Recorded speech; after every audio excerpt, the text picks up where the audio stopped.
मुखं करोति वाचालं पंगुं लंघायते गिरिं यत्कृपातमहं वन्दे श्रीगुरुं दीनतारिणम्। हरे कृष्ण।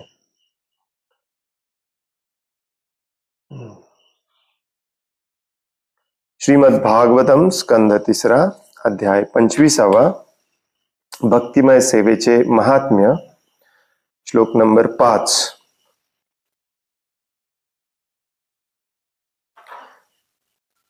मैत्रेय उवाच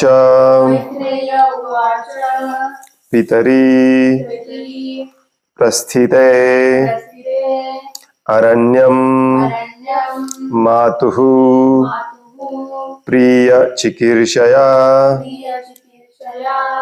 तस्मिन् बिन्दुसरे अवात्सित भगवान् कपिलः किल। मैत्रेय उवाच पितरी प्रस्थितेरण्यम् मातुः प्रियचिकीर्षया तस्मिन् बिन्दुसरे अवात्सित भगवान् कपिलः किल। मैत्रेय उवाच पितरी प्रस्थितेरण्यम् मातुः प्रियचिकीर्षया तस्मिन् बिन्दुसरे वात्सेत् भगवान् कपिलः किल। पितरी प्रस्थितेरण्यम् मातुः प्रियचिकीर्षया तस्मिन् बिन्दुसरे अवात्सेत् भगवान् कपिलः किल।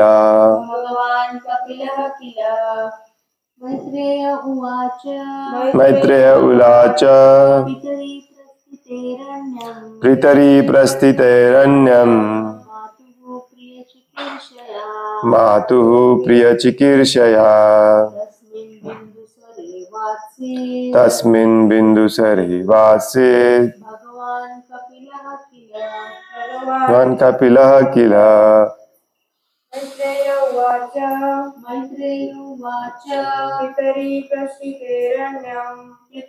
प्रस्थितेरण्यम्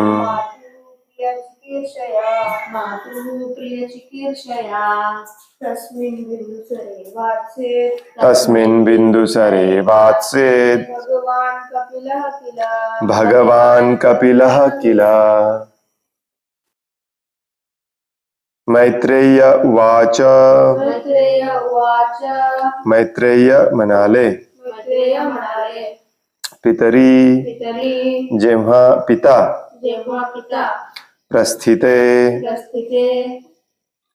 गमन केले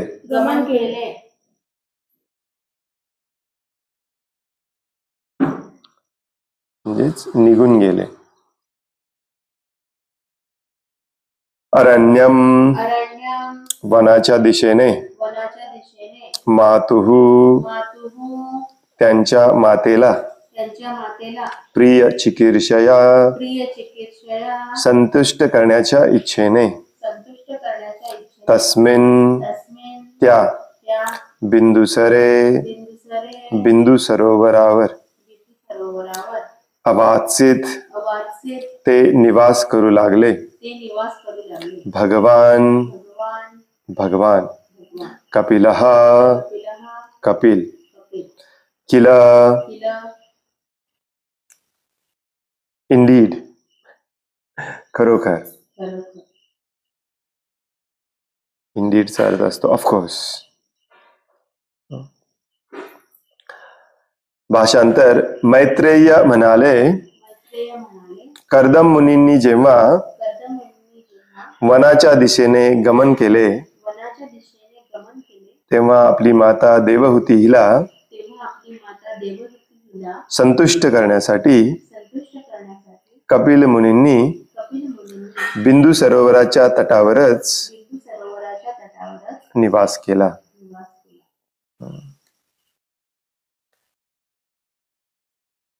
मैत्रेय ऋषी कथा पुढे कंटिन्यू करत आहेत. छोटासा तात्पर्य दिला याच्यावरती. तात्पर्य: पित्याच्या अनुपस्थितीत वयात आलेल्या तरुण पुत्राचे हे कर्तव्य आहे की त्याने आपल्या मातेची काळजी घ्यावी आणि तिला पतीपासून विरह जाणवू नये अशा पद्धतीने तिची सर्वतोपरी सेवा करावी.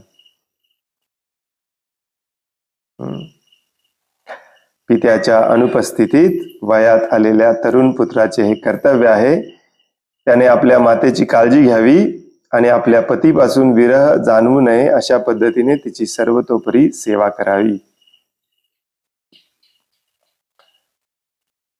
आपल्या पत्नीचे आणि कौटुंबिक कार्याचे उत्तरदायित्व घेऊ शकेल इतका आपला पुत्र वयात आल्यानंतर घराचा त्याग करणे हे पतीचे कर्तव्य आहे. पित्याच्या अनुपस्थितीत वयात आलेल्या तरुण पुत्राने आपल्या मातेची काळजी घ्यावी, तिला आपल्या पतीपासून विरह झालेला जाणवू देऊ नये. हे वाक्य ऐकल्यावर आपल्याला वाटेल की पित्याचा मृत्यू झाल्यावर किंवा अकाली निधन झाल्यावरती असं नाही, एका ठराविक काळानंतर पित्याने घर सोडून जायचं असतं म्हणून म्हणून प्रभुपाद तिथे पुढे लिहितात, आपल्या पत्नीचे आणि कौटुंबिक कार्याचे उत्तरदायित्व घेऊ शकेल इतका आपला पुत्र वयात आल्यानंतर घराचा त्याग करणे हे पतीचे कर्तव्य आहे.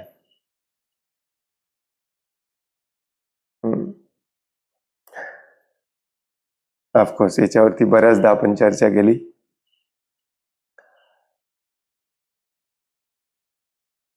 बऱ्याच केसेसमध्ये असं होतं, सध्या जास्त होत आहे की मुलगा वयात येऊपर्यंत किंवा मुलगा कमवायला लागेपर्यंत आपणच 70चे झालेला असतो, 60-70. आणि मुलं आजकालची आपण त्यांना घर सांभाळणे किंवा जबाबदारी म्हणजे काय असते हे शिकवण्याच्या ऐवजी इंद्रिय तृप्ती शिकवतो. मी माझ्या तरुणपणामध्ये मी हे सुख उपभोगले नाहीत, तुम्ही उपभोगा म्हणून आपण आपल्या मुलांना सगळ्या प्रकारची इंद्रिय तृप्तीची साधनं देतो. आणि मग ते कुठलंच काम करत नाहीत, ना घराची जबाबदारी घेतात ना आईची जबाबदारी घेतात. मग आपल्याला घरीच राहावं लागतं.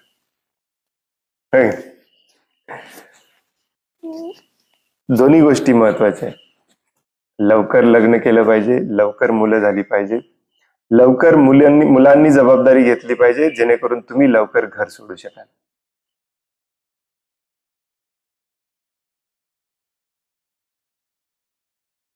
अगेन काल आपण जशी चर्चा करत होतो त्याच्यावरतीच हे सगळं येतं की किती आपल्याला भगवंतांना समर्पण करायचंय. बऱ्याचशा केसेसमध्ये मुलं आहेत अशी, मुलांनी जबाबदारी घेतलेली आहे, मुलं करवते झालेले आहेत, पैशाची पण जबाबदारी घेतलेली आहे, कमवते पण झालेले आहेत, तरी आपल्याला घर सोडायचं होत नाही, सोडायचंच नाही.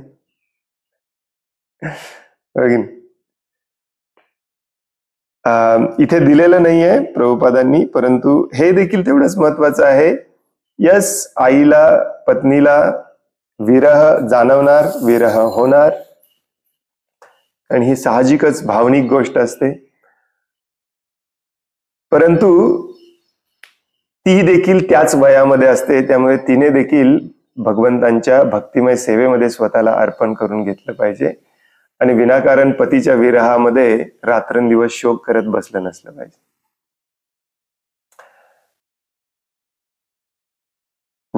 वैदिक संस्कृतीमध्ये 50व्या वर्षी हे गृहीत धरलं जायचं की आपल्या आता उतरती काळ सुरू झालेला आहे.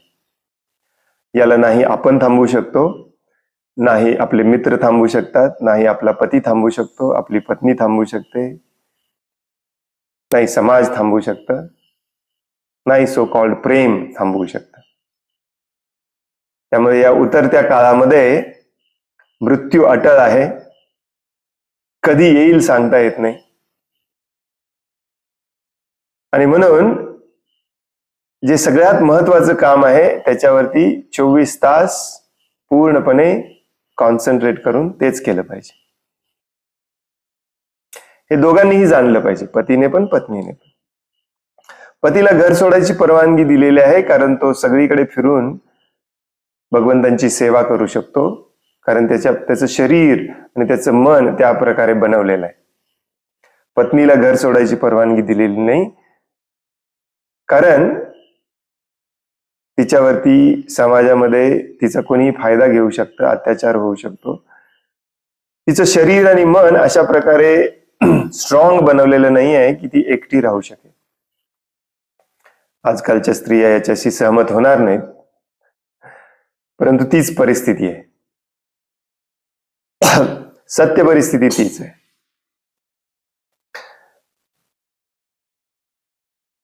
आणि हे एक रटाळवाणं सायकल वाटेल तुम्हाला, परंतु जीवनामध्ये दुसरा उद्देश आपण ठेवला की आपण विचलित होतो. मग आता मुलांनी जबाबदारी घेतली, मग मुलांनी जबाबदारी घेतली, मग मुलगा आपलं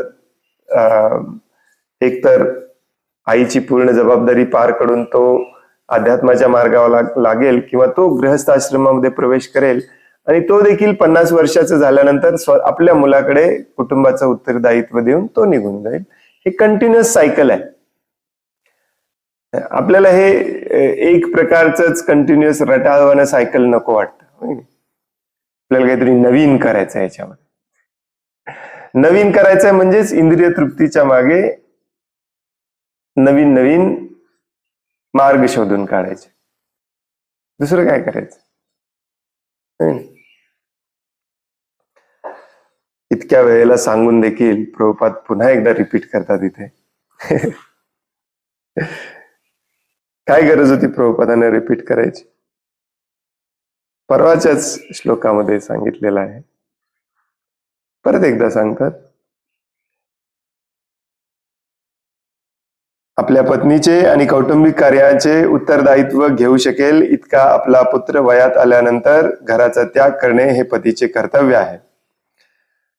वयात आल्यानंतर कदाचित तो उत्तरदायित्व घेणार नाही, असे बरेचसे केसेस आहेत, घ्यायलाच तयार नाही. आणि आपण पण तरुण आहे, अजून यंग, ऐश करू दे.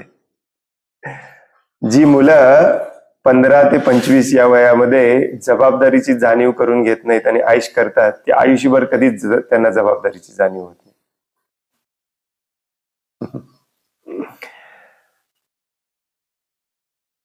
आजकालचे आई वडील अशा मुलांना लाख लाख रुपयाच्या गाड्या घेऊन देतात, 50,000 70,000 रुपयाचे फोन घेऊन देतात. हा सगळ्यात मोठा मूर्खपणा आहे. एक तर तुम्ही त्याला जबाबदारीची जाणीव करून देत नाही, उलट त्याला याची जाणीव करून देताय की मी आहे, तू ऐश कर. तू ऐश कर म्हणजेच तू या भौतिक जगातून सुटायचं बघूच नको. मी त्याचा बंदोबस्त मी करतो. कारण आपल्याला स्वतःला सुटायची इच्छा नाही या भौतिक जगातून. आपण मुलांना काय सोडवणार? आपल्याला स्वतःलाच घर सोडायची इच्छा नाही, भगवंतांची सेवा करायची इच्छा नाही, पण मुलांना काय सोडवणार? 12वी झाल्यावरती मुलांना लोक 1,00,000, 1,50,000, 2 लाखाचे गाडे घेऊन देतात. आणि असे नाही की ज्यांच्याकडे पैसा आहे, त्यांच्याकडे पैसा नाही ते देखील. अक्षरशः मी स्वतः पाहिलेलं आहे. 12वी झाल्या झाल्या बुलेट घेऊन दिली. मी जेव्हा अमेरिकेतून आल्यानंतर 2 व्हीलर घ्यायला गेलो होतो, बजाज मध्ये बघायला गेलो होतो वेगवेगळे मॉडेल्स, तिथे एक आई अक्षरशः पैसे अशी 100, 50, 20 रुपयाच्या नोटा गट्टा गोळा करून घेऊन आलेली, पल्सर बुक करायला. माझ्या मुलाचा वाढदिवस आहे उद्या.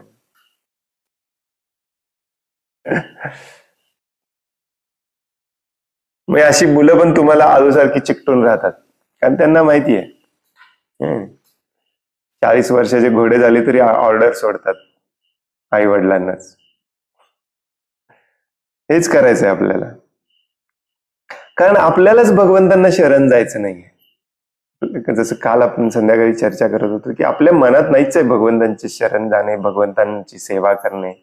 आपल्याला काहीतरी पाहिजे भगवंतांकडून, बस. शरण जाणे वगैरे प्रकार आपल्याला नाही. साधी सिंपल सेवा करायची आपली इच्छा नाही. शरण जाणे खूप लांबची गोष्ट आहे. गृहस्थ आश्रमाविषयीचा हा वैदिक नियम आहे. प्रभुपाद सांगतात हा वैदिक नियम आहे, आणि वेदांचे नियम जो पाळत नाही तो असुर प्रवृत्तीचा असतो. विधी विधानांना वेदांच्या जो पाळत नाही तो असुर असतो, भगवद्गीतेत सांगितलं. मृत्यूच्या अंतिम क्षणापर्यंत कौटुंबिक कार्यामध्येच निरंतरपणे गुरफटून राहणे हे मनुष्याचे ध्येय नाही. त्याने ग्रहत्याग करणे अनिवार्य आहे, कंपल्सरी आहे. नंतर वयात आलेला मुलगा पत्नीला आणि कुटुंबियांना सांभाळू शकतो.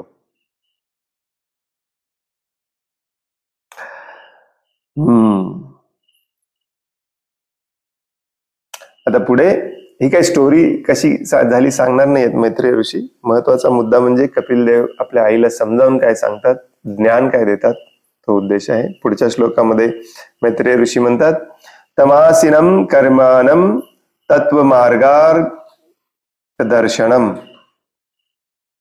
स्वसुतम देवहूत्याह धातु संस्मरती वचः. देवहूतीला परमसत्य या अंतिम ध्येयाचा मार्ग दाखवू शकणारे कपिल देव जेव्हा स्वस्थपणे बसले होते तेव्हा देवहूतीला ब्रह्मदेवांनी सांगितलेल्या शब्दांचे स्मरण झाले.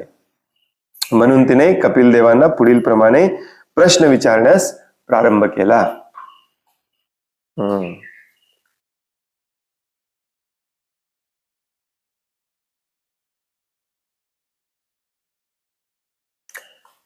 नवीन प्रश्न उत्तर, नवीन गुरु शिष्य जोडी सुरू होणार आहे आजपासून.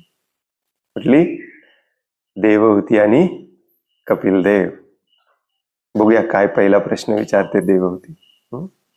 देवहूतिर्वाच निर्विन्ना नितराम भूमन सदिंद्रिय दर्शनात येन संभाव्यमानेन प्रपन्नांधम तमः प्रभो. देवहूती म्हणाली, माझ्या भौतिक इंद्रियांनी निर्मिलेल्या क्षोभामुळे मला अगदी वीट आला आहे. कारण हे प्रभो, या इंद्रिय क्षोभामुळे मी अज्ञानाच्या गर्तेत पडले आहे. देवहूती काय म्हणते? क्षोभ म्हणजे काय? डिस्टर्बन्स. मराठीमध्ये याला ऍक्च्युली दुसरा शब्द मी बऱ्याचदा शोधतो, सापडत नाही. डिस्टर्बन्स. गुगल सांगतं problem. Problem is difference. Disturbance म्हणजे त्रास. इंद्रिय मला त्रास देत आहेत, इंद्रियांनी निर्माण केलेल्या या त्रासामध्ये. डिस्टर्बन्स म्हणजे एखाद्याला विनाकारण त्रास देणे. देवहूती म्हणते मला वीट आलेला आहे. I am sick of this disturbance caused by material census. कारण याच्यामुळे मी अज्ञानाच्या गर्तेत पडले आहे. इतका अज्ञानामध्ये गेलंय, इथून बाहेर पडणे अशक्य वाटायला लागले.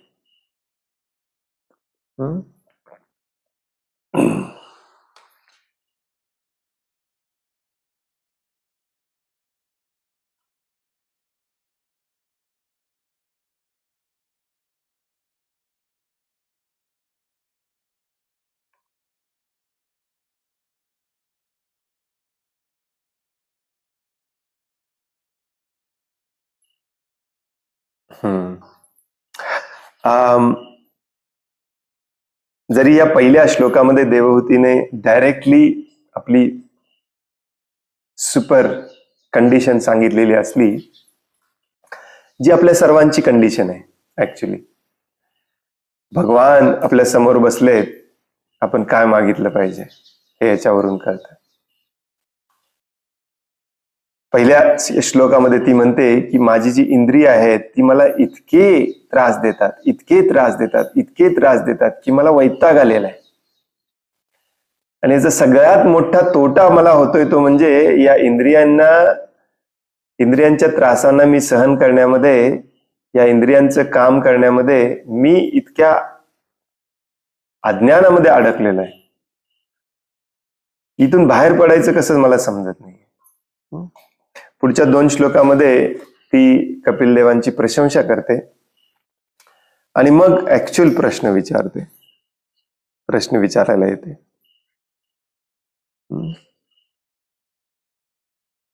हे थोडस मी वाचतो, मग मी याच म्हणजे आपल्याला एक कॉन्टेक्स्ट कळावं म्हणून वाचतो. पुढच्या श्लोकामध्ये देवहूती म्हणते, हे प्रभो, या अज्ञानाच्या अंधकारातून बाहेर पडण्याचे माझ्यासाठी तुम्ही एकमात्र साधन आहात, कारण तुम्ही माझे दिव्य नेत्र आहात.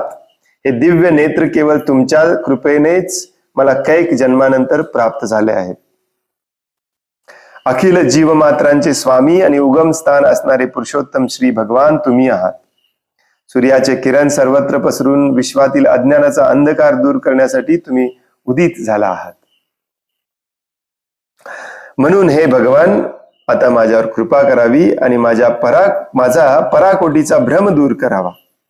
माझ्या मिथ्या अहम भावामुळे तुमच्या माया शक्तीने मला विविध प्रकारे कर्म करण्यात गुंतवले आहे आणि मी ऐहिक शरीराशी व तजन्य नाते संबंधाशी तादात्म्य केले आहे.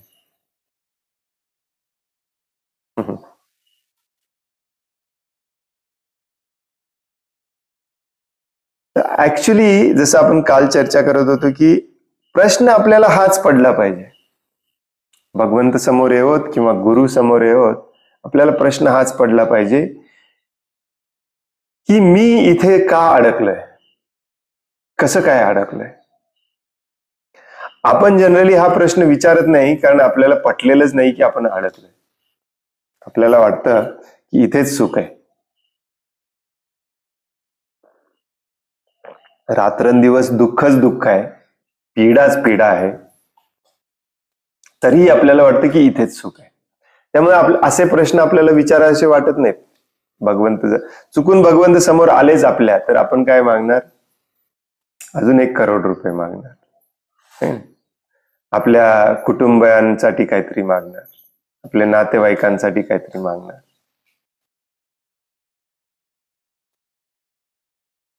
ऍक्च्युली हे सगळे लोक बघा, मैत्रेय ऋषी, परीक्षित महाराज, शौनक ऋषी, हे प्रश्न विचारणारे सगळे, देवहूती, हे असे पण प्रश्न विचारत नाहीत की मी इथे अडकलोय, मला इथून दूर बाहेर काढा. ते काय म्हणतात, मला इथून बाहेर कसं पडायचं याचं ज्ञान द्या. ज्ञानाशिवाय आपण बाहेर पडू शकत नाही, कारण बाहेर पडायचंय तुम्हाला, भगवंत बाहेर काढणार नाहीये. भगवंत ज्ञान देणार बाहेर पडायचं. भगवंत कोणावरही जबरदस्ती करत नाही, प्रयत्न आपल्यालाच करायचे, ज्ञान मिळेल आपल्याला फक्त.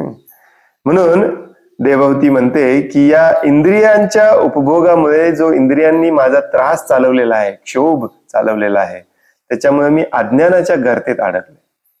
त्यामुळे अज्ञान दूर करा.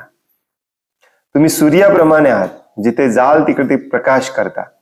हा माझा अज्ञान अंधकाराप्रमाणे आहे, हा कृपया करून माझा हा अज्ञान दूर करा. आणि बऱ्याच लोकांना कळत नाही की हा अज्ञान काय आहे, ते देखील सांगते देवहूती. देवहूतीला माहिती आहे, परंतु भगवंतांच्या कृपेशिवाय हे होत नाही.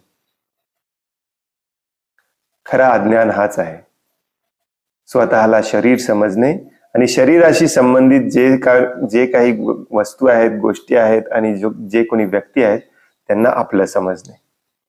यालाच म्हणतात खोटा अहंकार, मिथ्या अहंकार.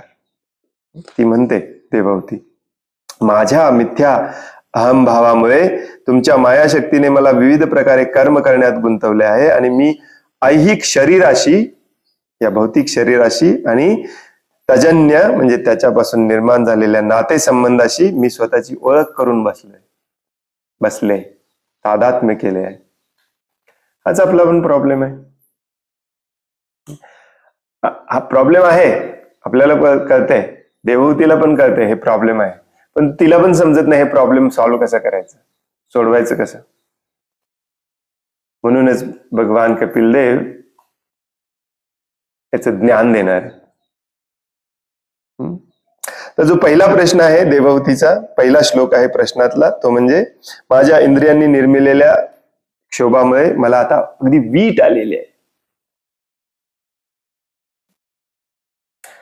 प्रभुपाद नेहमी सांगतात, तुम्हाला जोपर्यंत या भौतिक इंद्रियांचा, या भौतिक शरीराचा, या भौतिक जगाचा, या भौतिक जगातील प्रत्येक गोष्टीचा वीट येत नाही, किळस वाटत नाही, तोपर्यंत तुम्ही अशा प्रकारचे प्रश्न विचारणार पण नाही आणि तुम्हाला अध्यात्मामध्ये प्रगती करायची इच्छा पण होणार नाही. ही पात्रता आहे. तोपर्यंत सगळं माझ्यासाठीच पाहिजे. भगवान श्रीकृष्ण पण माझ्यासाठीच पाहिजे.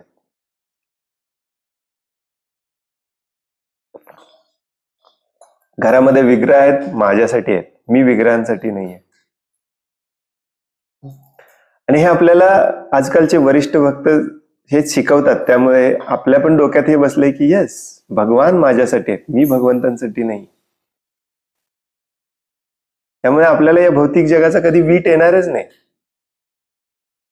कारण भौतिक जग हे वाईट आहे, इथली कामं वाईट आहेत, हे आपल्याला अडकून ठेवतात.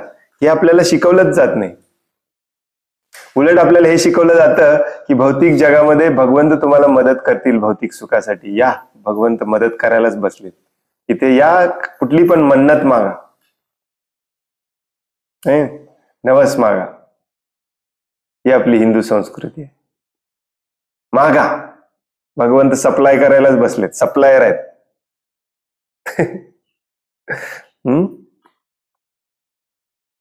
म्हणजे ज्या गोष्टीचा आपल्याला वीट आला पाहिजे, किळस वाटली पाहिजे, त्याच गोष्टी आपण भगवंतांकडे मागत राहिलो, याचा अर्थ आपल्याला त्याचा वीट कधीच येणार नाही. चुकून पण वाटत नाही आपल्याला की ते वाईट आहे किंवा त्याचा संग मी सोडला पाहिजे. उलट भगवंतांना आपण प्रार्थना करतो, हा संघ चिरंतन टिकून ठेवण्यासाठी काहीतरी करा भगवंत माझ्यासाठी. हा आपला प्रॉब्लेम आहे. हे खरं ज्ञान देण्यासाठी कपिल देव आले होते. हे खरं ज्ञान देण्यासाठी शिल प्रभुपाद आले होते. दुर्दैवाने शिल प्रभुपादांच्या चळवळीमध्ये एक्झॅक्टली याच्या विरुद्ध प्रचार केला जातो आजकाल. प्रभुपाद म्हणतात तात्पर्यामध्ये, या श्लोकात असद इंद्रिय दर्शनात हा शब्द अत्यंत महत्वपूर्ण आहे. हेच आपल्याला याच्यामध्ये पीएचडी करायची नाही आहे, परंतु मी बऱ्याचदा सांगतो की हे सगळे शब्द मराठीमध्ये आहेत तसे आहेत. त्यामुळे समजावून घ्यायला आपण खूप भाग्यवान आहोत ऍक्च्युली. असद इंद्रिय दर्शनात हा जरी एक शब्द असला तरी त्याचे 3 फोडले की आपल्याला लक्षात येतं. असद इंद्रिय दर्शनात. असद म्हणजे जे सत नाही, जे सत्य नाही, जे शाश्वत नाही. वैदिक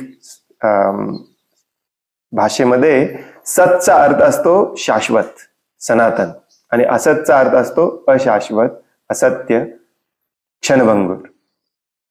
इंद्रिय, असत इंद्रिय दर्शनात. दर्शनात म्हणजे तृष्णा, इच्छा. असत म्हणजे अस्थायी वा क्षणभंगूर, आणि अशा रीतीने असत इंद्रिय दर्शनात म्हणजे भौतिक शरीराच्या अस्थायी इंद्रियांमुळे त्रस्त झालेला.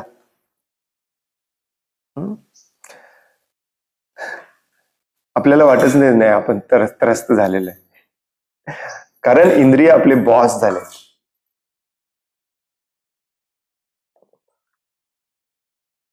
आपण भौतिक शरीराच्या अस्तित्वाच्या विविध स्तरांमधून उत्क्रमण करीत आहोत. उत्क्रमण हा मॉडर्न शब्द आहे जो डार्विननी प्रस्थापित केला. इव्होल्युशन ज्याला म्हटलं जातं इंग्लिशमध्ये, त्याला मराठीमध्ये उत्क्रमण म्हटलं जातं. हा उत्क्रमण शब्द ऍक्च्युली वैदिक शास्त्रामध्ये कुठे आढळत नाही, परंतु प्रभुपाद मुद्दामून वापरतात कारण आपल्या डोक्यामध्ये डार्विनची थेअरी बसवली आहे शाळा कॉलेजने.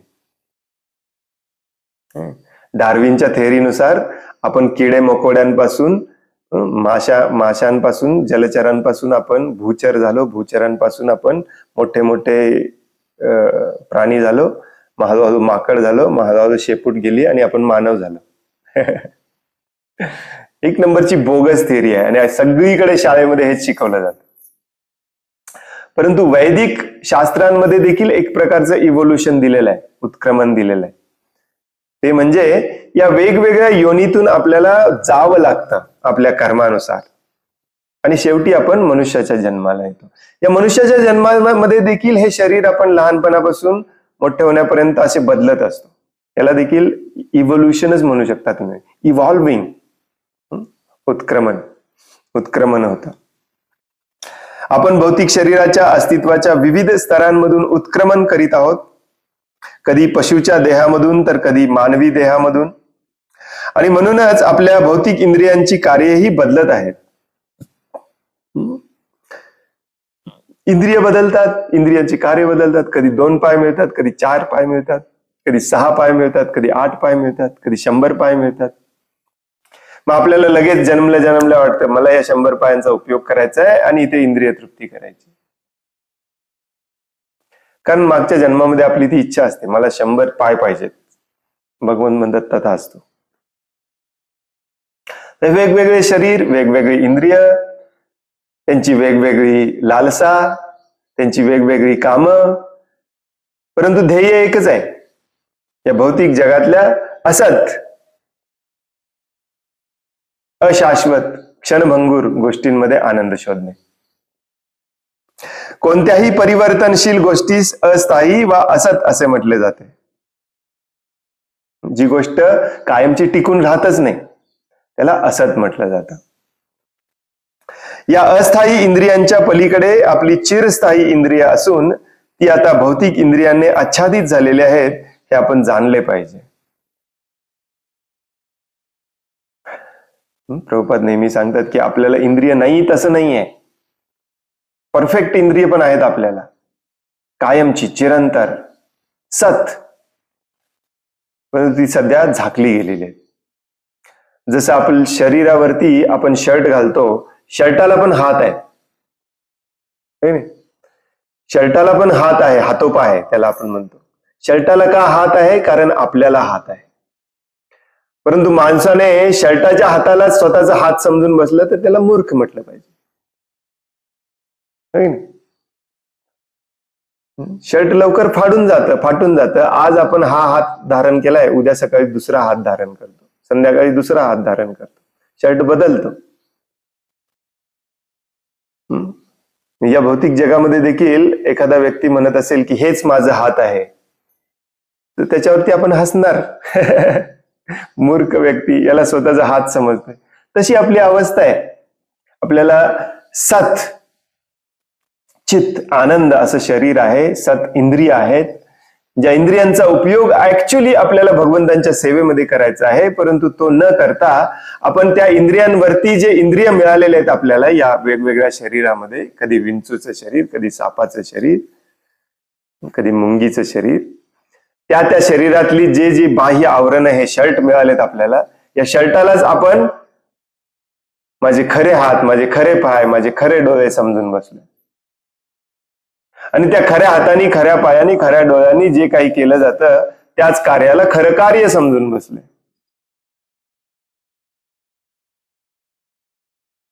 आणि हे इतकं डीप मध्ये जाऊन आपण करतोय की याच्यातून बाहेर पडायला आपण तयारच नाही. मग एका स्टेज नंतर काय होतं, हे जे हात, पाय, डोळे, कान, नाक ही जी इंद्रिय आहेत, ऍक्च्युली हे स्वतः एवढे पॉवरफुल नाही आहेत. यांचा जो बॉस आहे मन, तो खूप पॉवरफुल आहे. तो म्हणतो की हे आता माझ्या कचाट्यात सापडलाय, हा आत्मा माझ्या कचाट्यात सापडलाय, याचा पुरेपूर उपयोग करून घ्यायचा आपण. मग ते बॉस होतात आणि आपण त्यांचे सेवक होतो. यालाच म्हटलं जातं शास्त्रामध्ये गोदास, बरोबर गोस्वामीच्या उलट. गो म्हणजे इंद्रिय आणि स्वामी म्हणजे ज्याच्या कंट्रोलमध्ये आहेत, म्हणून त्याला गोस्वामी म्हटलं जातं. परंतु जो इंद्रियांच्या कंट्रोलमध्ये आहे त्याला गोदास म्हटलं जातं. जो इंद्रियांचा स्वामी नाही, तो इंद्रियांचा दास आहे, इंद्रियांचा सेवक आहे. मन म्हणेल, इंद्रिय म्हणेल तसं तो करतो. कारण याचं मेन कारण म्हणजे ही आपली इंद्रिय नाहीच आहेत. याच्या आतमध्ये आपली दिव्य इंद्रिय आहेत, त्यांचं काम दुसरंच आहे, हे आपण विसरून गेले, अनादि अनंत कालापासून विसरून गेले. चिरस्थायी इंद्रिये म्हणजे कायमची ही जी इंद्रिय आहेत ती जड पदार्थाने प्रदूषित झालेली असल्यामुळे ती योग्य रीतीने कार्य करण्यात असमर्थ आहेत. या डोळ्याला भगवंतांचं काम दिसतच नाही. या डोळ्याला फक्त सुंदर स्त्री दिसते, गुलाबजामुन दिसतात, पोर्श गाडी दिसते, भरपूर पैसा दिसतो, स्वतःचा स्वार्थ दिसतो. डोळ्याच्या मागे असलेल्या मनाला स्वतःचा स्वार्थ दिसतो. कारण या भौतिक जगामध्ये आपण येऊन पडलो. म्हणजे या भौतिक जगामध्ये येऊन पडल्यामुळे, हे भौतिक शरीर धारण केल्यामुळे या शरीराला वाटतंय की भौतिक गोष्टी ज्या आहेत, वस्तू ज्या आहेत, व्यक्ती ज्या आहेत, तेच माझ्या सुखाचं उगमस्थान आहे, तिथेच माझं सुख आहे. यालाच म्हणतात प्रदूषित होणे, पोल्युटेड सेन्सेस. आणि ही भक्तीची प्रक्रिया म्हणजेच यांना या प्रदूषणातून बाहेर काढणे, यांना शुद्ध करणे.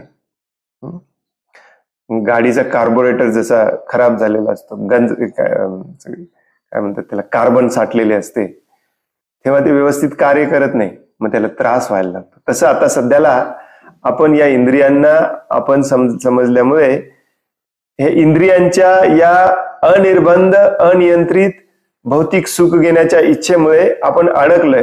कारण हे इंद्रिय सतत आपल्याला डिवचत आहेत. मला हे बघायचंय, मला हे ऐकायचंय, मला हे खायचंय, मला इथे जायचंय, मला तिथे जायचंय, हा व्यक्ती माझ्यासाठी महत्वाचा आहे, हो हा व्यक्ती माझ्यासाठी, ह्या व्यक्तीच्या विरोधात कुणी काय केलं तर मी त्याचा बदला घेईन. कंटिन्युअसली आपल्याला हे त्रास देत आहेत. हे त्रास देत आहेत हे आपल्याला पण जाणवतं, काही लोकांना अगदी तीव्रतेने जाणवतं. परंतु त्यांना अजूनही पटलेलं नाहीये की हे मूर्ख आहेत, हे अशुद्ध आहेत, यांना आपण कंट्रोल केलं पाहिजे, यांच्या कंट्रोलमध्ये आपण राहिलं नसलं पाहिजे, हे अजून लक्षात येत नाही. आणि म्हणूनच यासाठी भक्तिमय सेवेद्वारे ही इंद्रिय प्रदूषण मुक्त होतात, केली पाहिजे. भक्तिमय या इंद्रियांना भगवंतांच्या सेवेमध्ये लावलं पाहिजे, कधी कधी जबरदस्तीने लावलं पाहिजे. कर, मग ते शुद्ध होतात.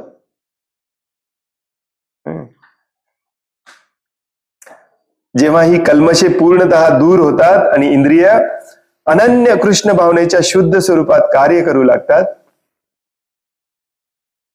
तेव्हा आपण सद इंद्रिय वा नित्य इंद्रिय कृत्याच्या स्तरावर पोहोचतो. अनन्य कृष्ण भावनेच्या शुद्ध स्वरूपात कार्य करतात, अन्य कुठलेही इच्छा न ठेवता फक्त भगवंतांची सेवा करणे हे करायला सुरुवात करतात, तेव्हा ती शुद्ध होतात. त्याच्याशिवाय ती शुद्ध होणार नाही.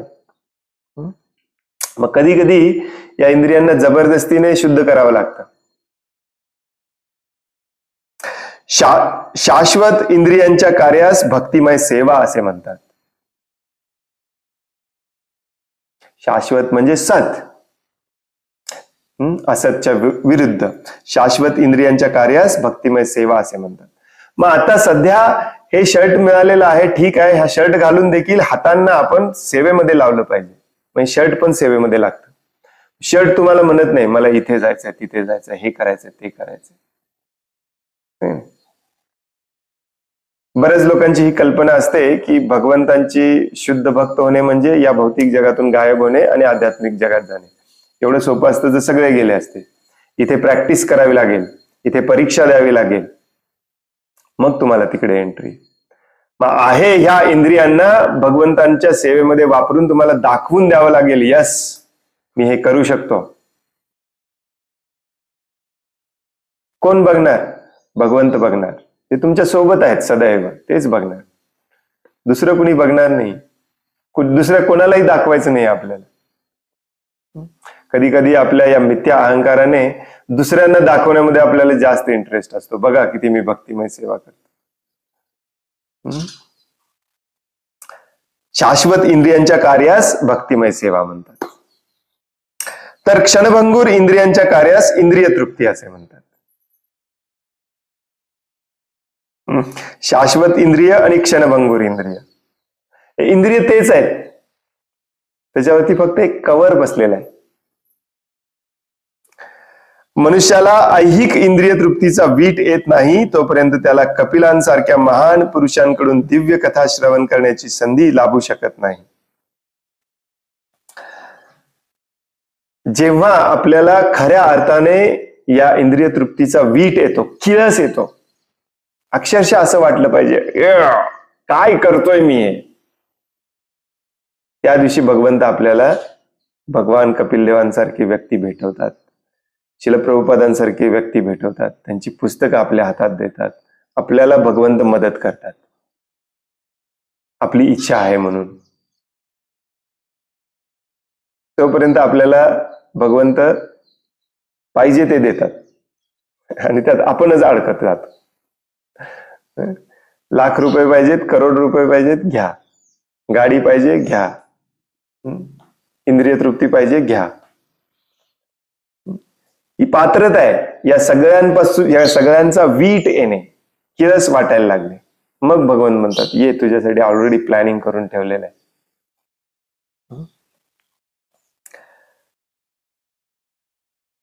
म्हणून इथे प्रभुपाद लिहितात की जोपर्यंत आपल्याला अशा इंद्रिय तृप्तीचा वीट येत नाही तोपर्यंत कपिल मुनींसारख्या, कपिल देवांसारख्या महान पुरुषांकडून दिव्य कथा श्रवण करण्याची संधी आपल्याला लाभत नाही.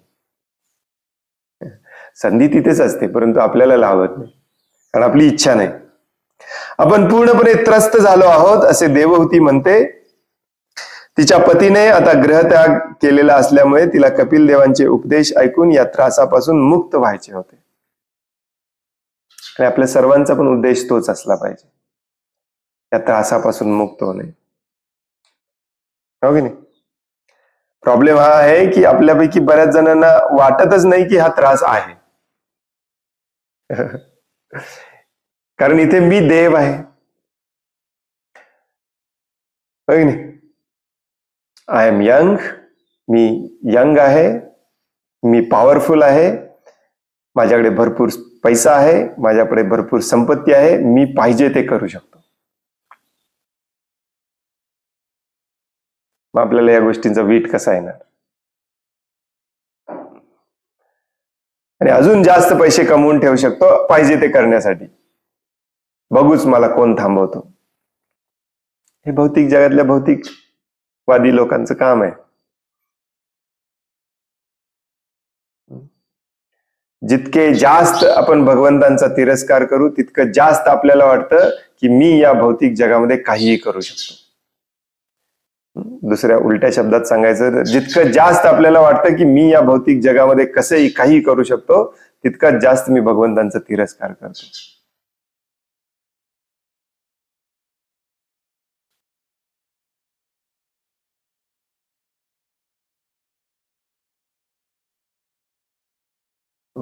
आणि ह्या गोष्टी खूप सटल असतात. जसं काल आपण चर्चा करत होतो की मॅक्झिमम लोकांची भगवंतांना शरण जायची इच्छा नसतेच, अजिबात इच्छा नसते. अगदी भक्ती मार्गामध्ये आलेल्या लोकांची देखील. भारतामध्ये तर अजिबात नाही, कारण आपल्याला लहानपणापासून शिकवलंय हे जे मंदिरामध्ये देव आहे तो आपली इच्छा पुरवण्यासाठी आहे, आपण त्याच्यासाठी नाहीये. हा, एखाद्या वेळेस आपण एक आदान प्रदान म्हणून थोडीशी लाच देऊ, बिझनेस आहे शेवटी, ते तरी आपल्यासाठी किती करणार. आपण एक 100 ग्रॅम पेढे दिले पाहिजे, एखादा नारळ चढवला पाहिजे. जितका मोठी आपली इच्छा तितके मोठे आपण त्यांना लाच देतो. एवढंच चालू आहे बस.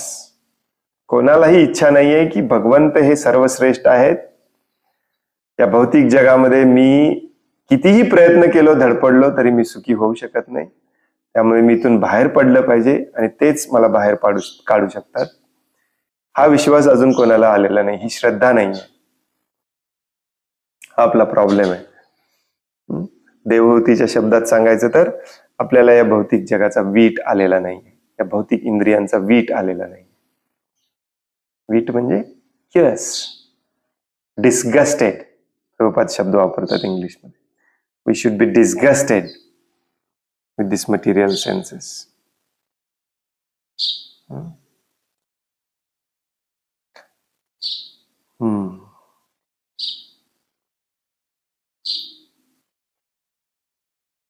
tired, इंग्लिश मध्ये proper I am very much sick of this disturbance cost. भारतातल्या लोकांना हे इंग्लिश समजायचं थोडस कठीण आहे. इट्स अमेरिकन हे आहे. I am sick of you. हरे कृष्ण.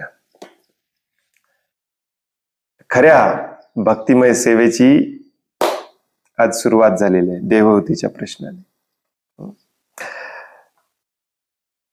आता इथून पुढचे अध्याय सगळे खूप स्लो जाणार आहेत. मोठे मोठे तात्पर्य असणार आहेत. खूप स्लो जाणार आहेत. कदाचित आपल्याला 6 महिने 8 वर्ष लागतील. हरी बोल. कोणाला काही प्रश्न आहे, काही सांगायचं आहे?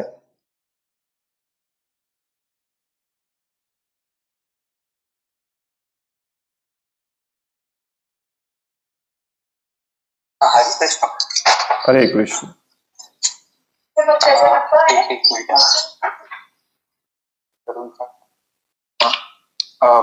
काल तो जीव जागोवर एक मेसेज होता रक्षाबंधन संबंधात, बरोबर? तिथं म्हटले सामाजिक आणि धार्मिक. तर आपल्याला जेवढं मला कळतं सामाजिक धार्मिक ह्या गोष्टी आहेत, पण एक सांस्कृतिक गोष्टी पण असतात. बरोबर. मग आपण सांस्कृतिक गोष्टी पाळाव्यात का नाही पाळाव्यात, किंवा त्या दृष्टिकोनातून करावं का नाही करावं? त्या फॉर एक्झाम्पल आपण बेंडूर करतो, परत नागपंचमी असते, आणि परत बाकीच्या पण बऱ्याचशा गोष्टी असतात. मग हा थोडं मला बेसिकली कळालं नाही मला त्यात. कारण त्या मेसेज मध्ये इंग्लिशमध्ये सोशिओ असं लिहिलेलं आहे, आणि हिंदीमध्ये सामाजिक धार्मिक गोष्टी असे लिहिलेले. राईट. अगेन हे जर समजावून घ्यायचं असेल तर आपल्याला परत एकदा वर्णाश्रमामध्ये जावं लागतं. जो पूर्णपणे विरक्त झालेला असतो त्याच्यासाठी या कुठल्याही गोष्टीची गरज नाही.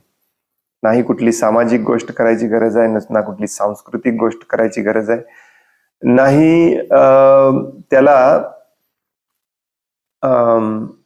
कर्मकांड, यज्ञ, तप काही करायची गरज आहे. जो पूर्णपणे भगवंतांना शरण गेलेला आहे.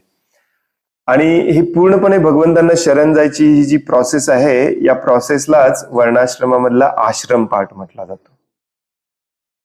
याचं ट्रेनिंग ब्रह्मचारी अवस्थेत दिलं जातं. ते जमत नाही आपल्याला म्हणून गृहस्थ आश्रम अलाव केला जातो, आणि मग गृहस्थ आश्रमाचा वैताग आल्यानंतर ते जमवलंच पाहिजे म्हणून वानप्रस्थ आणि संन्यास सांगितलं जातं. तर हे कशासाठी सांगतोय मी, की ह्या ज्या सांस्कृतिक गोष्टी आहेत या सगळ्या गृहस्थ आश्रमियांसाठी अलाउड आहेत. आलं का लक्षात? कारण त्यांची समाजामध्ये ही एक प्रकारची रचनाच अशी केलेली आहे भगवंतांनी, की त्याच्यासाठी हे केलं पाहिजे. भगवान श्रीकृष्ण देखील बैलाची पूजा करतात, पण तू कधी गृहस्थ आश्रमामध्ये असताना. भूमिपूजन करतात कधी गृहस्थ आश्रमामध्ये असताना. तर या सगळ्या ज्या गोष्टी आहेत शास्त्रामध्ये दिलेल्या, त्या गृहस्थांसाठी आहेत. मॅक्झिमम या सगळ्या गोष्टी गृहस्थांसाठी आहेत. परवा पण एका श्लोकामध्ये प्रभुपाद म्हणत होते बघा, यज्ञ वगैरे करणे हे गृहस्थांचं काम आहे. कारण यज्ञामध्ये जी आहुती दिली जाते ती गृहस्थच देऊ शकतात. आणि त्याच्याशी ते लागणारे मंत्र हे एखादा ब्राह्मण संन्यासी येऊन म्हणू शकतो, परंतु काम असतं ते गृहस्थांचं. युधिष्ठिर महाराज हे सगळं करायचे. तर या ज्या सांस्कृतिक गोष्टी असतात या गृहस्थाला अलाउड आहेत. प्रभुपाद जनरली लिहितात की पाश्चात्य संस्कृतीतल्या लोकांनी या हिंदू समाजामध्ये, हिंदू संस्कृतीमध्ये या ज्या रिच्युअलिस्टिक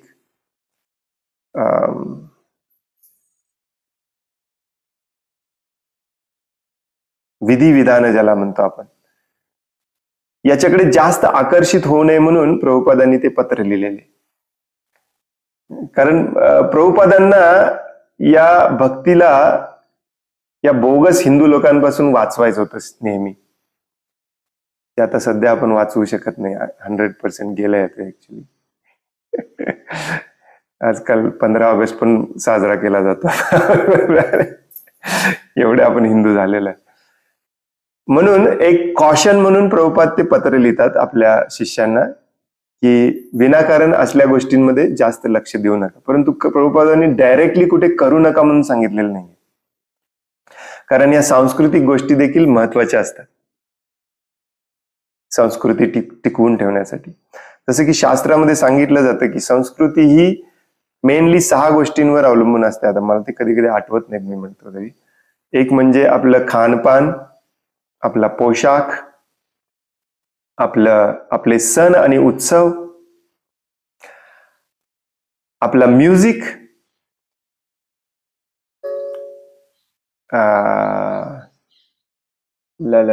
विसरलो, मी विसरतो नेहमी. आणि या गोष्टी आपण सोडायच्या नसतात कधी ऍक्च्युली. निदान गृहस्थांनी ते सोडायचे नसतात, कारण या गोष्टी बऱ्याचदा मदत करतात आपल्याला आपल्या संस्कृतीमध्ये राहण्यासाठी. त्यामुळे प्रभुपादांनी कुठे डायरेक्टली नाही म्हटलेलं नाहीये रक्षाबंधनाला. परंतु तुम्हाला जर पटलं असेल की हे बोगस आहे, याला काही अर्थ नाही, तर ते तुम्ही बंद केलं तर चालतं.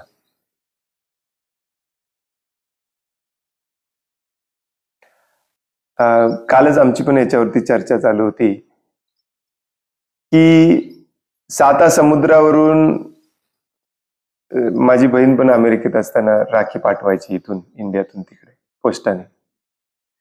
आणि पूर्वी मी डीडी पाठवायचो, नंतर ऑनलाईन ट्रान्सफर सुरू झालं. परंतु या सगळ्याला काही अर्थच नाही राहिलेला.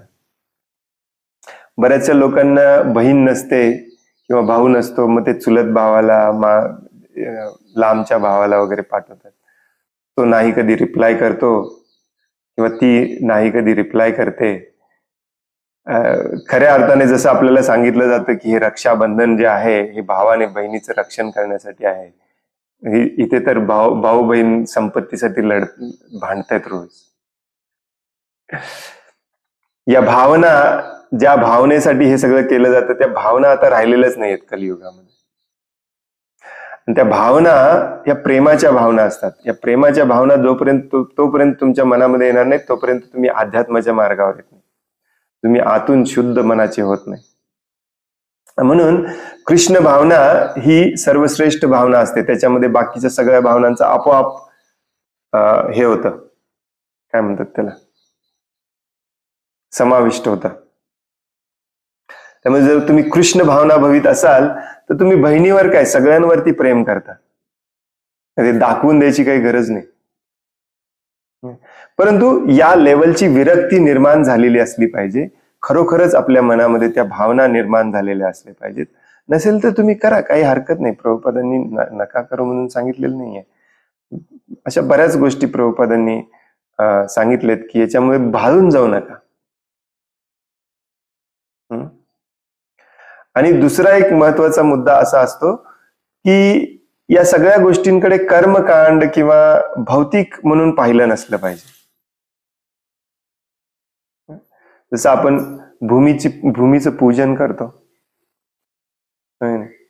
आयुध पूजन करतो, नांगर, टूल्स याची पूजा करतो, सूर्यदेवाची पूजा. भीष्मदेव रोज उठल्यानंतर न चुकता सूर्यदेवाची पूजा करायची. हे आता आम्ही गायीची दर महिन्यातून एकदा पूजा करतो पौर्णिमेच्या दिवशी. परंतु गायीची पूजा केला म्हणजे तुम्ही भक्त होत नाही. गायीच्या पूजा करण्यामागे तुमच्या मनामध्ये हे भाव उत्पन्न झाले की ही गाय जी आहे ती भगवान श्रीकृष्णांना खूप प्रिय आहे, म्हणून मी हिची पूजा करतो. हिच्या कृपेने मला भगवान श्रीकृष्णांची थोड्याफार प्रमाणामध्ये भक्ती प्राप्त झाली, तर ते माझ्यासाठी खूप चांगलं आहे. ही भावनेने मी पूजा करतो. तर सगळीकडे ही भावना असली पाहिजे. फॉर एक्झाम्पल, भूमिपूजन मी एवढ्यासाठी करतो कारण भगवान श्रीकृष्णांनी सांगितले की बाकीचं कुठलंही काम हे पाप कर्म आहे आणि या जगात तुम्हाला जिवंत राहायचं असेल तर अन्न पाहिजे, आणि अन्नासाठी मी तुम्हाला ही पद्धती दिलेली आहे. मग ही भगवान श्रीकृष्णांचा आदेश पूर्ण करण्यासाठी भूमाता मला मदत करते, तर तिचा मी कृतज्ञ आहे, ही भावना असली पाहिजे. नदी, तशीच आपण नदीची पूजा करतो, नदीची पूजा करतो, विहिरीची पूजा करतो, कारण भूमीला संतुष्ट ठेवण्यासाठी नदी, विहीर मला मदत करते. आणि भूमी संतुष्ट असेल तर मला अन्न मिळतं, आणि मला अन्न मिळालं तर मी भगवंतांची सेवा व्यवस्थित करू शकतो. तर सगळं काही शेवटी भगवंतांच्या सेवेवर आलं पाहिजे, नसेल तर हे सगळं युजलेस आहे. त्यामुळे या तीव्र भावनेमध्ये जो आलेला असतो त्याला हे काही करायची गरज नाही, ऍब्सोल्युटली काही करायची गरज नाही. नारद मुनी देखील सांगतात हे काही करायची गरज, ही कृतज्ञता आपण व्यक्त करायची गरज नाही. कृतज्ञता आपण का व्यक्त करतो? कारण आपण ऋणी असतो. भूमातेचे आपण कर्जदार आहोत, गुरुचे आपण कर्जदार आहोत, सूर्यदेवाचे आपण कर्जदार आहोत, ऋणी आहोत. त्यांच्यामुळे आपण जगतो, त्यांच्यामुळे आपण ज्ञान घेतो, त्यांच्यामुळे आपण अन्न खातो. परंतु जो भगवान श्रीकृष्णांचा शुद्ध भक्त होतो तो या कोणाचाही ऋणी राहत नाही, नारद मुनी म्हणतात. त्यक्त्वा देहम चरणांबुजाम हरे, पाचव्या अध्यायातच आहे, पहिल्या स्कंदाच्या. परंतु त्या लेवलला आपण आलं पाहिजे, आणि त्या लेवलला येईपर्यंत आपण तेवढे शुद्ध झालेलो नसतो, म्हणून आपल्यासाठी गृहस्थ आश्रम आहे. तर जे गृहस्थ आश्रमात नाहीत त्यांच्यासाठी स्ट्रिक्टली हे अलाउड नाहीये, परंतु जे गृहस्थ आश्रमामध्ये आहेत त्यांनी हे केलं पाहिजे. सण, उत्सव, पोशाख, हे सगळं केलं पाहिजे. ज्या त्या भागामध्ये ज्या त्या प्रकारची संस्कृती आहे त्या त्या प्रकारची संस्कृतीचा आपण हे केलं पाहिजे. आता याचा अर्थ असा नाही की सगळंच करायचं. तुमच्या समाजामध्ये या देवीचा उत्सव असेल तो नाही करायचा, या देवीला बकरं कापलं जातं, त्या देवीची जत्रा केली जाते, त्या जत्रेमध्ये अंधाधुंदपणे कचरा गोळा केला जातो, प्लास्टिक पसरलं जातं, हे सगळं बंद करायचं. हेच युजलेस. राखी देखील तुम्ही बांधा, परंतु हे प्लास्टिक बिस्टिक सगळं बंद करा. नैसर्गिक राखी बांधा, एक दोरी बांधा, सिंपल. ही भावना महत्वाची असते.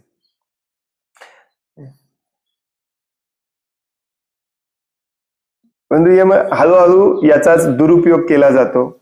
ह्या फक्त एक औपचारिकता, एक रिच्युअल्स म्हणून टिकवल्या जातात, दुसरं काही त्याच्या मागे अर्थ राहत नाही. मग न करणेच बेस्ट आहे.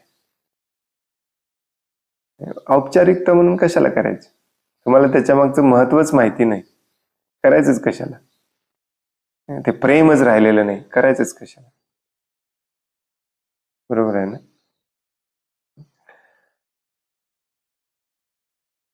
प्रभुपादांच्या उपदेशांचा आणखीन एक असा एक पार्ट आहे की ज्या भागामध्ये, ज्या देशामध्ये आपण राहतो तिथले सोशिओ पॉलिटिकल जे नियम बंधन आहेत ते थोड्याफार प्रमाणात आपण पाळले पाहिजे. हा देखील त्याच्या मागचा उद्देश आहे.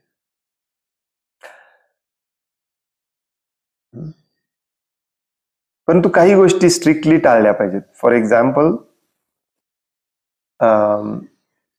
15 ऑगस्ट, आज 15 ऑगस्ट आहे ना. It's useless. जेवढे तिरंगा घेऊन हातात फिरतात 15 ऑगस्टला, यातला एकटाही देशाच्या संरक्षणासाठी पुढे यायला तयार होणार नाही. परंतु ही खोटी भावनिकता आहे. मुळात ही देशाची बाउंड्री आपण तयार केलेली आहे. सगळ्यांच्या वरती देशावर काय, सगळ्यांवर प्रेम करायला भगवद्गीता आपल्याला शिकवते. हे खूप मोठं षडयंत्र आहे. हे देशप्रेम, राष्ट्रप्रेम तुमच्या मनामध्ये घुसवून ऍक्च्युली तुम्हाला गुलाम बनवणे. खूप मोठं.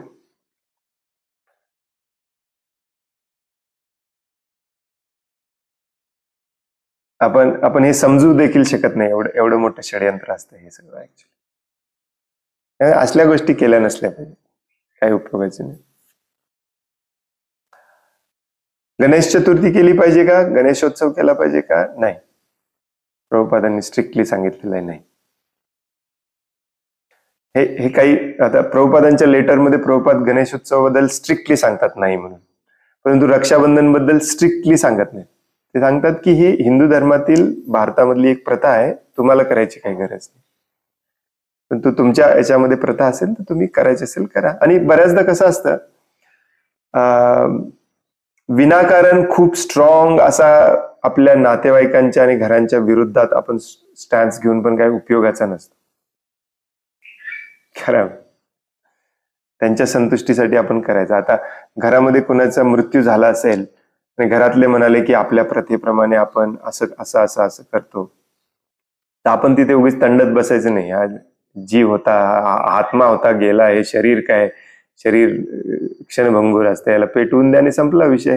कुठे काय पिंडदान आणि हे आणि ते करत बसलाय. परंतु याच्यामध्ये बऱ्याच जणांच्या भावना दुखवल्या जातात, त्या आपण कशाला विनाकारण दुखवायच्या. आपला 1-2 मिनिटं वेळ जाईल, आपण म्हणायचं हरे कृष्ण, ठीक आहे. तसं मी परवा एकदा म्हणालो की नवीन तुम्ही जागा घेतली असेल, काय केलं असेल, तिथे जावा आणि फक्त कीर्तन करा, बाकी काय करायची गरज नाही.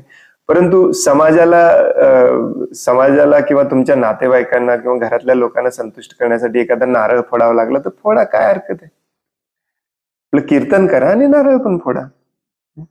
या चांगल्याच गोष्टी असतात ऍक्च्युली, या काही वाईट गोष्टी नसतात. परंतु अति अंधपणे आणि अति काय म्हणतात त्याला, I am trying to figure out the word,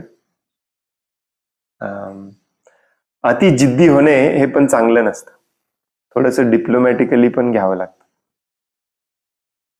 थोडंसं डिप्लोमॅटिकली करावं लागतं.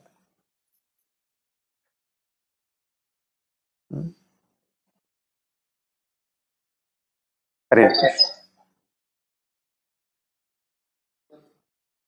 येस, आपण आता खूप दिवस हेच वाचायला की वानप्रस्थ घेतलं पाहिजे. येस, मला 25 वर्षात झाला, वयात आलं की वानप्रस्थ घेतलं पाहिजे. 25 नाही 20. मग असं पण म्हटलं जातं की घरामध्ये आजी आजोबा असले पाहिजे, नातवंडांना संस्कार करायला वगैरे शिकवायला. ते कसं, बिकॉज पूर्वीच्या काळामध्ये खूप लवकर लग्न व्हायची, खूप लवकर हे सगळं व्हायचं ऍक्च्युली. आता ते लवकर होत नाही म्हणून नाही आहेत, आजी आजोबा नसले पाहिजे. पूर्वीच्या काळात खूप लवकर व्हायचं. मुलांची लग्न 20 वर्षाच्या आत व्हायची, मुलींची लग्न 13 वर्षाच्या असताना व्हायची. आणि मग 50 वर्षाचे होईपर्यंत मुलांना मुलं व्हायची.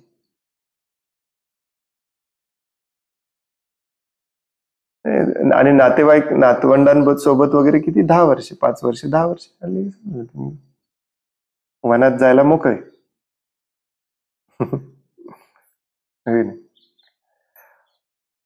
आपण ते जे आजी असले पाहिजे, आजोबा असलं पाहिजे, हे कुठल्या कॉन्टेक्स्ट मध्ये म्हणतो, कारण त्यांच्याकडे ज्ञान होतं आणि ते ज्ञान आपण घेतलं नाही त्यांच्याकडे. ते ज्ञान देणारे ते होते आणि दुर्दैवाने त्यांच्याकडून ज्ञान घेतलं नाही. विभक्त झालो, वेगळे राहायला लागलो.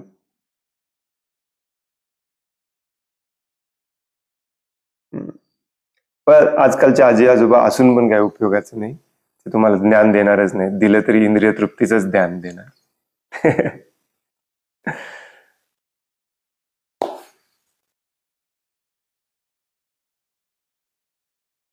पूर्ण व्यवस्था बिघडलेली आहे, त्यामुळे हे कन्फ्युजिंग वाटतं. ऍक्च्युली ती कन्फ्युजिंग नाहीये. पूर्वीच्या काळामध्ये खूप लवकर लग्न व्हायची, खूप लवकर. शिवाजी महाराजांचा मृत्यूच झाला 50व्या वर्षी. तोपर्यंत त्यांना 7 पत्नी होत्या आणि त्या 7ही पत्नीपासून त्यांना किती मुलं होती, भरपूर मुलं होती. मुलं मुली, मुलं 2च होती, मुली सगळ्यांच्या पासून मुली झालेल्या त्यांना सगळ्या बायकांना. आजकाल आपण लवकर लग्न का करत नाही आणि लवकर सगळं का करत नाही, कारण आपल्याला हे डोक्यात पण बसवलंय आणि हळूहळू कलियुगामध्ये हे अवघड पण होत चाललंय, करिअर एस्टॅब्लिश करणे.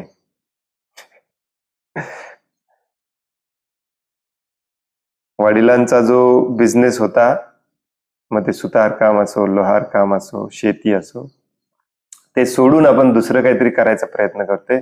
मग ते दुसरं काहीतरी शिकायलाच पाहिजे. 30-35 वर्ष शिकायला पाहिजे. मग नोकरी मिळायला, बिझनेस करायचा असेल तर बिझनेस करून त्याच्यात एस्टॅब्लिश व्हायला अजून एक 4-5 वर्ष. मग आपले 40 येतं. मग आपण लग्न करणार, मग मुलं होणार, मग मुलांची लग्न मग 40व्या वर्षी झाली तर तुम्ही त्यावेळी 80 झालेला असता. मग कधी नातवंड येणार? या असं नाही आहे की मुलगा त्या वयाचा झाला की सगळं झालं. त्याचं लग्न करणे, त्याला उत्तरदायित्व, जबाबदारीची जाणीव करून देणे, त्याला सक्षम बनवणे, हे पण आई वडिलांचंच कर्तव्य असतं. ते सगळं करून मग जायचं. त्याचाच हा एक भाग आहे की त्यांना जेव्हा मुलं होतात तेव्हा त्यांना फिजिकल, इमोशनल सपोर्टची गरज असते. ती सपोर्ट कोण देणार? घरातले वडीलधारी लोकच देतात.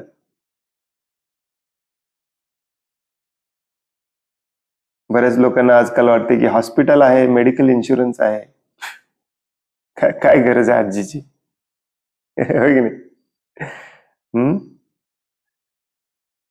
जेव्हा एक स्त्री मुलाला जन्म देते, हा तिच्या शरीरातला सगळ्यात मोठा बदल असतो. नुसतं तिच्याच आयुष्यातला नाही, त्या पुरुषाच्या पण आयुष्यातला सगळ्यात मोठा बदल असतो. जेव्हा एक मूल जन्माला येतं तेव्हा फिजिकली, इमोशनली सगळ्या दृष्टिकोनातून आपण गोंधळून गेलेला असतो. करायचं काही माहिती नाही. ते कोण सांगणार आपल्याला? आपले आई वडील सांगत असतात, आपले काका काकी, आपले मामा मावशी सांगत असतात.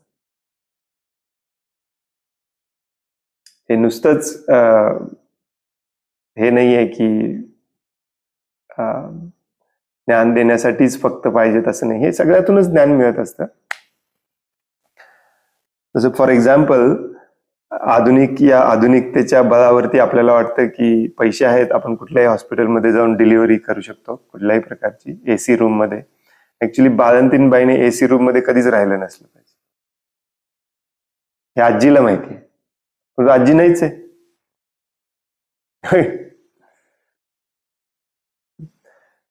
कारण तुमचं पहिलं मुलंच होते 40व्या वर्षी.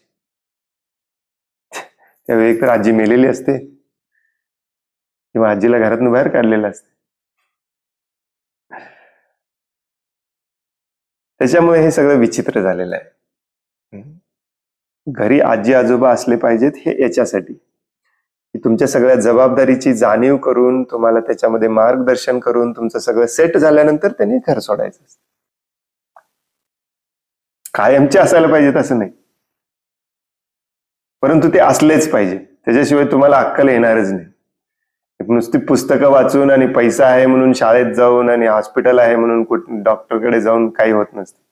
आजी आजोबाच लागतात त्याला. आणि ही सगळ्यात मोठी दुर्दैवाची गोष्ट आहे कलियुगामध्ये. पूर्ण कुटुंब, समाज व्यवस्था आपण उद्ध्वस्त केलेली आहे स्वतःच्या स्वार्थासाठी, ज्याला आपण करिअर म्हणतो. करिअर कशासाठी करायचं? पैशासाठी. त्या पैशाचा उपयोग पण आपण करून घेणार नाही, एवढी दयनीय अवस्था येणार आहे थोड्या दिवसांनी.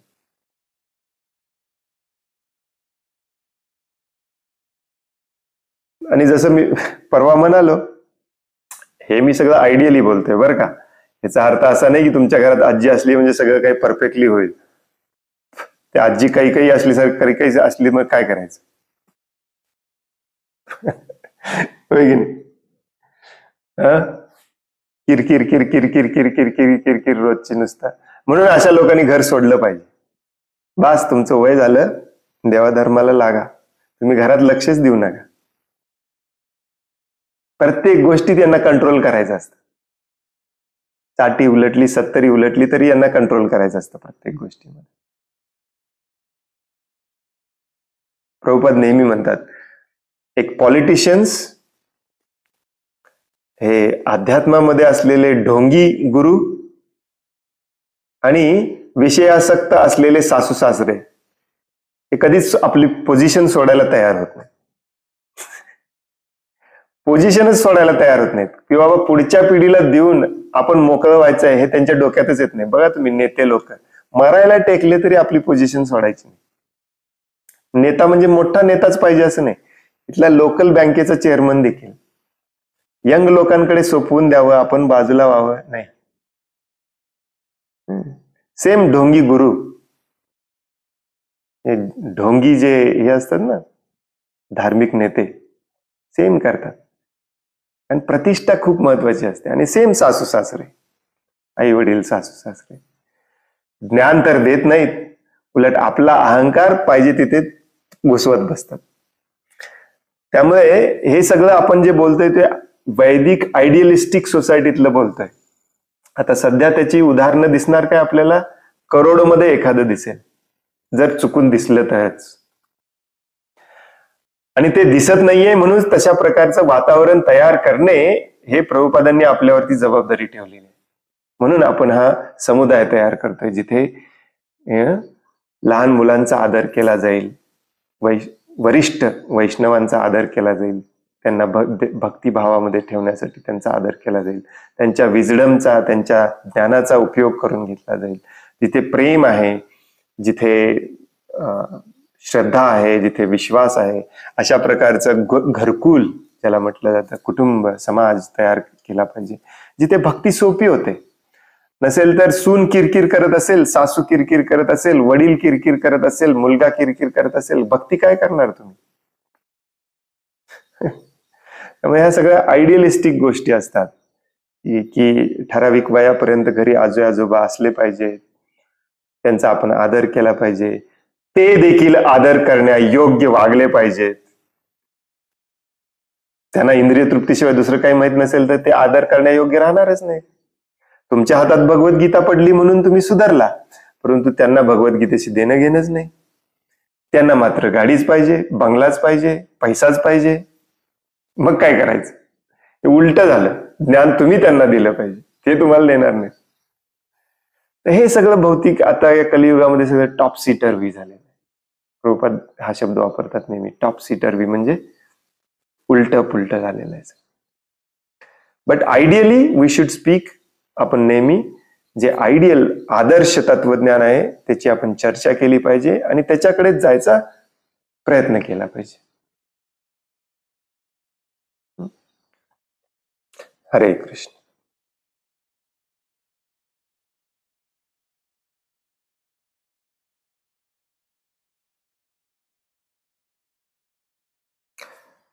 आणखीन कुणाला काही प्रश्न आहे, काही सांगायचं आहे? हरे कृष्ण प्रभूजी, दंडवत ना. हरे कृष्ण, दंडवत ना.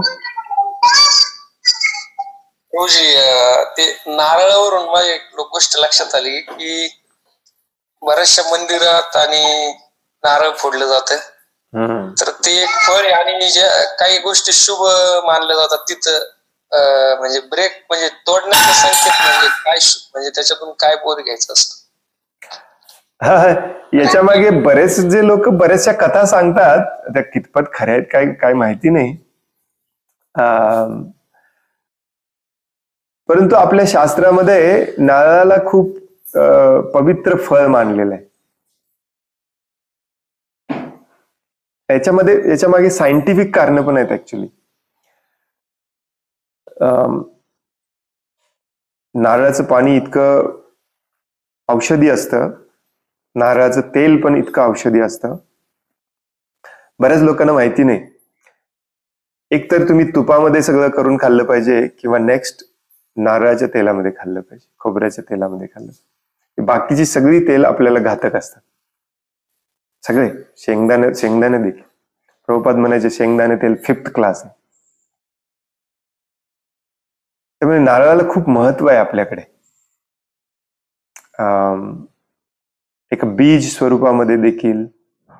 आता ते कसं आलं, काय आलं मला माहिती नाही. याच्या मागे बरेच लोक बरेच कहाणी सांगतात, स्टोरी सांगतात.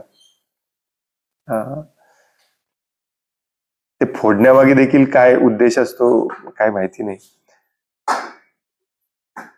पण ते हे याच्या सगळ्याचा आपण जास्त विचार करायचा नाही, हे फोडायचं की नाही. आता आपण कधीच फोडत नाही,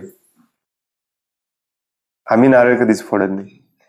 परंतु जे भौतिकवादी लोक असतात त्यांना ती एक प्रथा पडलेली आहे, ठीक आहे, त्यांच्या सुखासाठी फोडायचं तर फोडायचं, त्याला काय जास्त विचार करायचा. हे असे ज्या भावनिक गोष्टी असतात ना, याच्याकडे पण जास्त लक्ष द्यायचं नाही ऍक्च्युली. की बर्थडेच्या दिवशी चांगला दिवस असतो त्या दिवशी कापायला लावतात. शुभ गोष्टीच्या दिवशी काहीतरी चांगलं करायचं सोडून फोडायला लावतात. भावना महत्वाच्या असतात शेवटी. एवढं जास्त विचार करून पण काय काय काय मिळणार आहे आपल्याला, हो की नाही? बऱ्याचशा समाजामध्ये मी पाहिलेलं आहे, ते फोडत नाहीत नारळ, परंतु नारळ देतात एकमेकाला. नारळ देतात, नारळ चढवतात, परंतु फोडत नाहीत. अरे काय, याच्याबद्दल विचार करत बसण्यामध्ये काय अर्थ नाही. आहेत भरपूर याच्या मागे कारण, बरेच लोक सांगतात, व्हॉट्सअपवरती येतं सगळे वगैरे, परंतु ते कितपत सत्य आहे कोणाला माहिती. हे सगळं दंतकथा टाईप असतात, एका पिढीकडून दुसऱ्या पिढीकडे आलेल्या.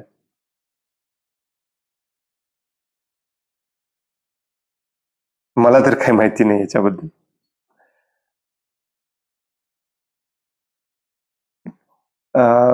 मी कधी वाचलं नाही किंवा बघितलं पण नाही प्रभुपादांनी नारळ फोडलेला वगैरे, परंतु प्रभुपाद याच्या विरोधात नव्हते कधी. जेवढ्या आपल्या सांस्कृतिक गोष्टी होत्या भारतामधल्या, ज्याच्यामध्ये अंधश्रद्धा किंवा अंधविश्वास नव्हता, अशा गोष्टींच्या विरोधात प्रभुपाद कधी काही बोलले नाहीत. करायचं तर करा म्हणाले, किंवा जसं की होळी आहे, होळीचा सण आहे, अशा बऱ्याचशा गोष्टी प्रभुपाद याच्या कधीच विरोधात नव्हते. परंतु ते स्ट्रिक्टली देवी देवतांच्या पूजेच्या विरोधात होते.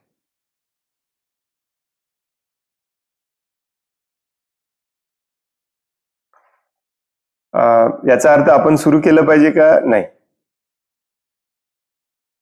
बऱ्याचशा मंदिरात आजकाल पूजा थाळी आणि नारळ थाळी, नारळ उदबत्ती वगैरे सुरू केले, ते हे खूप चुकीचं आहे.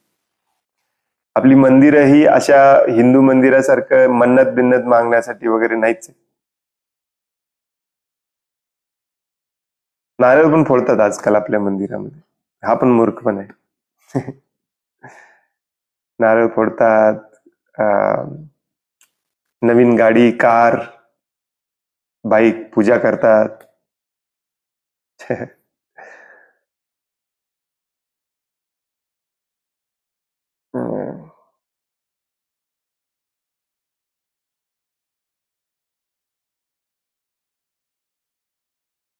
मग अशा बऱ्याच प्रश्नांचं उत्तर मला कधीच माहित नसतं बरं का. पण त्यामुळे माझं उत्तर एकच असतं की हे असलं विचार करण्याकडे आपल्याला वेळच नाही सध्या. आपल्या डोळ्यासमोर ही इंद्रिय तृप्ती, जसं आज आपण वाचलं की इंद्रिय तृप्तीचा वीट आला पाहिजे, हे कसं करायचं हे खूप मोठं हे आहे आपल्या समोर उद्देश आहे. हे सगळ्याचा विचार करण्यात काही अर्थ नाही. जे वानप्रस्थ असायचे ते वनात जायचे, ते हे सगळं सोडून द्यायचे. त्यांना ना बेंदूर होता, ना होळी होती, ना कुठला सण होता, ना उत्सव होता. हे सगळं सोडून द्यायचं असते वानप्रस्थ म्हणजे. सगळं सगळं सगळं सोडून द्यायचं असतं. एक मी आणि भगवान, भगवंतांच्या ज्ञानाचा प्रचार करणे, भगवंतांची सेवा करणे, एवढंच आपल्या जीवनाचा उद्देश असतो. आता तुम्हाला जर भीती वाटत असेल, हे जर मी केलं नाही तर मला काही अपशकुन होईल का, काही अशुभ होईल का, ही भीती जाणे म्हणजेच भगवंतांचं ज्ञान आहे. हे घाबरण्यात काही अर्थच नसतो. हे अजिबात घाबरू नका. भगवान श्रीकृष्णांनी हे सगळं निर्माण केलेलं आहे. जेव्हा आपण त्यांना शरण जातो, त्यांची सेवा करतो, त्यामुळे हे सगळ्या गोष्टी केल्या नाही केल्या काही फरक पडत नाही.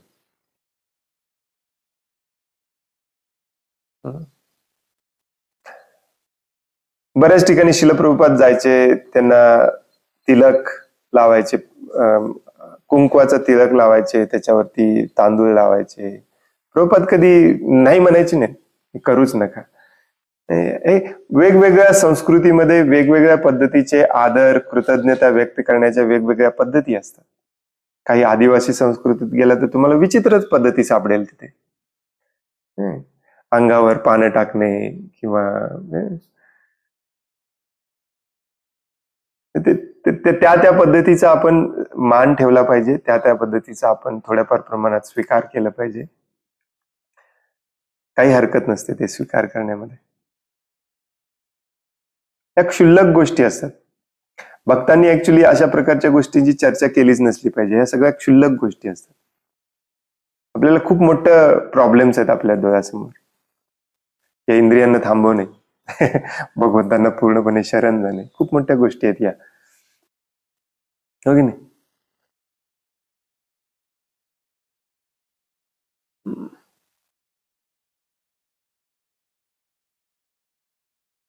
माझी विचारसरणी अशी आहे. काही काही भक्त असतात जे मग गरुड पुराणात, पद्म पुराणात वगैरे जाऊन शोधून काढतात, हे केलं पाहिजे का, हे केलं नसलं पाहिजे का. पण प्रभुपादांनी सांगितलंय हे एवढ्या डीप मध्ये जायची आपल्याला काही गरज नाही.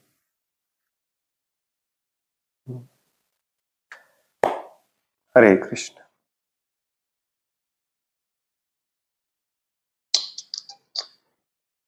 धन्यवाद प्रभूजी. खूप खूप धन्यवाद. वांछा कल्पतरुभयश्च कृपा सिंधुभ्य एव च पतितानां पावनेभ्यो वैष्णवेभ्यो नमो नमः. अनंत कोटि वैष्णव वृंद की जय. वैष्णव ठाकुर शिल प्रभुपाद की जय. ग्रंथराज श्रीमद् भागवतम की जय. जय. हरे कृष्ण. हरे कृष्ण.